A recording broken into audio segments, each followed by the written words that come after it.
बे एहतियाती की वजह से, लाइल्मी की वजह से या नादानी की वजह से बहुत सारी गलतियां हम लोग वज़ू करते वक्त ऐसी कर देते हैं कि जिनकी वजह से हम लोगों का वज़ू ही नहीं होता है, और हम लोग ये समझते हैं कि हमारा वज़ू हो गया और उसी वज़ू से हम लोग नमाज भी पढ़ लेते हैं। लेकिन याद रखना, जब आपका वज़ू नहीं होगा तो उससे आपकी नमाज भी नहीं होगी। तो आपको अपनी इन तमाम गलतियों को सुधारने की ज़रूरत है। शायद आप लोग भी इन चीज़ों को ना जानते हों। अगर नहीं जानते हैं तो इस वीडियो में हम उन्हीं चीज़ों को ज़िक्र करेंगे। गुजारिश है आप तमामी हजरात इसको ध्यान से सुनकर समझ लीजिए, वरना याद रखना ऐसे वज़ू से पढ़ी गई नमाजें आपकी कोई इंदशरा नहीं मानी जाएंगी। जब वज़ू नहीं होगा तो नमाज भी नहीं होगी। तो वो कौन कौन सी गलतियां हैं जो हम लोग वज़ू करते वक्त करते हैं और उन गलतियों की वजह से हमारा वज़ू नहीं होता है, इन तमाम बातों का जिक्र हम इस छोटी सी वीडियो में करेंगे। आपसे गुजारिश है वीडियो को एंड तक ज़रूर देखें और उनको आप तमामी हजरात समझने की कोशिश करें और उन गलतियों से भी समझने के बाद बचने की कोशिश करें। देखिए, सबसे पहले हम तमामी हजरात को ये जानना ज़रूरी है, अगर हम मुसलमान हैं, नमाज़ पढ़ते हैं, तो हमें ये जानना ज़रूरी है कि वज़ू में फ़र्ज़ कितने होते हैं।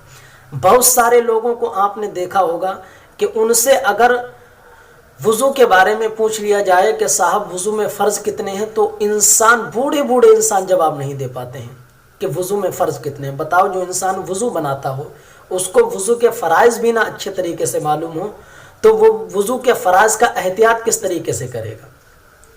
तो सबसे पहले हमें यह जानना ज़रूरी है कि वज़ू में फ़र्ज़ कितने हैं। कुरान और हदीस के हवाले से इंशाअल्लाह ताला ये सारी तफसील हम आपके सामने पेश करेंगे। अल्लाह तबारका व तआला ने इस चीज़ का ज़िक्र खुलासा तौर पर कुरान में कर दिया है, इज़ा कुंतुम इलस्सलाति फगसिलू वुजूहकुम व अयदियकुम इलल मराफ़िक वमसहू बिरुऊसिकुम व अर्जुलकुम इलल काबैन। जब तुम नमाज का इरादा करो, जब तुम नमाज के लिए खड़े हो, तो सबसे पहले अपने चेहरे को धुलो। अब देखिए, हम लोग, बहुत सारे लोग ये तो जानते हैं कि ये चेहरा धुलना ये वज़ू का पहला फ़र्ज़ है, लेकिन ये नहीं जानते हैं कि चेहरा कहाँ से कहाँ तक धुलना फ़र्ज़ है। चेहरे की हद क्या है, लंबाई की हद क्या है, चौड़ाई में हद कितनी है। अब जाहिर सी बात है कि जितना चेहरा है उतने चेहरे का धुलना फ़र्ज़ है। अब उसमें से एक ज़र्रा बाल बराबर भी अगर कोई जगह बाकी रह जाती है तो उससे आपका वज़ू नहीं होगा।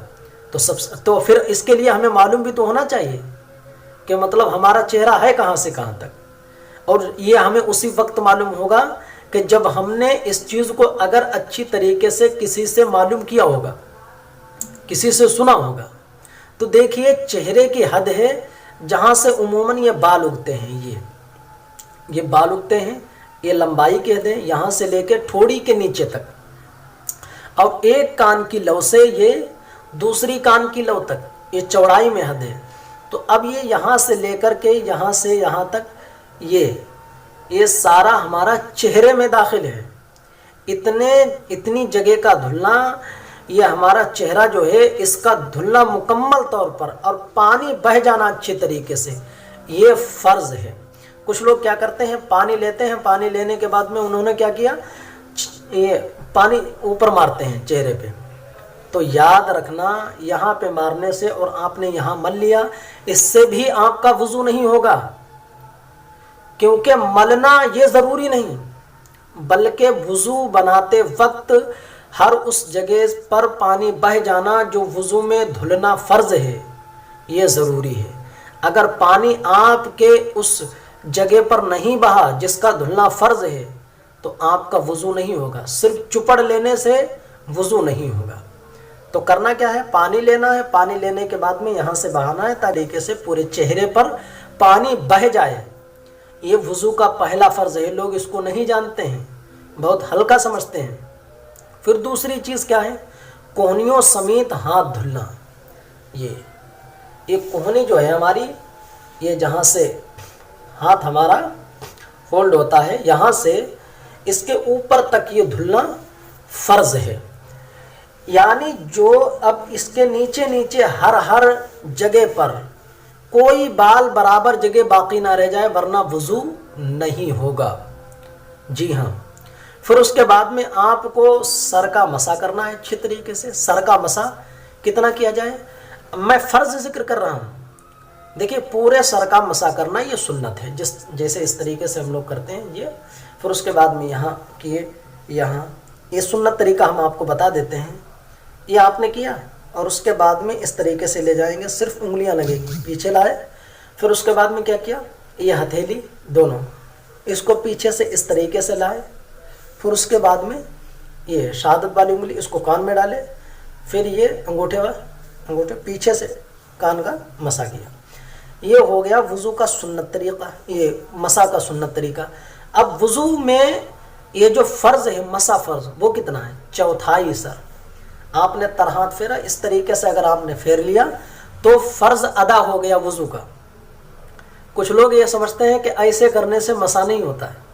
जी हम मसा हो जाता है, मसा तो हो जाएगा, फ़र्ज़ अदा हो जाएगा, लेकिन ये है जो सुन्नत तरीका था वो आपकी सुन्नत अदा नहीं होगी, जिसकी वजह से आपको सुन्नत का सवाब नहीं मिलेगा। ये वज़ू के 3 फ़र्ज़ हो गए। वज़ू का चौथा फ़र्ज़ है टखनों समेत पैर धुलना। जी हाँ, जहाँ से हमारा ये पैर होता है, जैसे कि ये हमारा पैर है, पैर पंजा, ठीक है। अब ये इसके ऊपर, जैसे ये इसके ऊपर धुलना, ऐसे ही हमारा पैर जहाँ से फोल्ड होता है उसके ऊपर तक टखनों समेत पैर धुलना, उसके ऊपर तक हम धुलेंगे ताकि टखना भी हमारा शामिल धुलने में हो जाए। अब ये वज़ू के 4 फ़र्ज़ हो गए जो मुकम्मल तौर पर आपको धुलना ही धुलना है। अगर इसमें ज़र्रा बराबर कोई जगह बाकी रह जाती है तो उससे आपका वज़ू नहीं होगा। नतीजा ये निकलेगा कि ऐसे वज़ू से पढ़ी गई नमाजें सारी की सारी दोहराना, इयादा करना हम सारे लोगों के ऊपर वाजिब है। वज़ू नहीं है तो नमाज नहीं है। गुजारिश है आप तमामी हजरात से, उम्मीद करता हूँ आपको ये वीडियो में जो जानकारी दी गई वो अच्छी तरीके से समझ में आ गई होगी।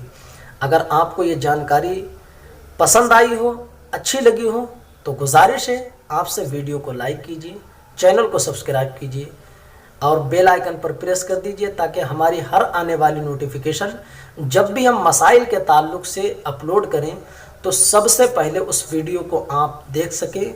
आप बेल आइकन को प्रेस कर दें ताकि हमारी हर आने वाली अपडेट आप तक पहुंचती रहे। आगे वीडियो में मिलते हैं, जब तक के लिए अस्सलामु अलैकुम वरहमतुल्लाहि ताला व बरकातहू।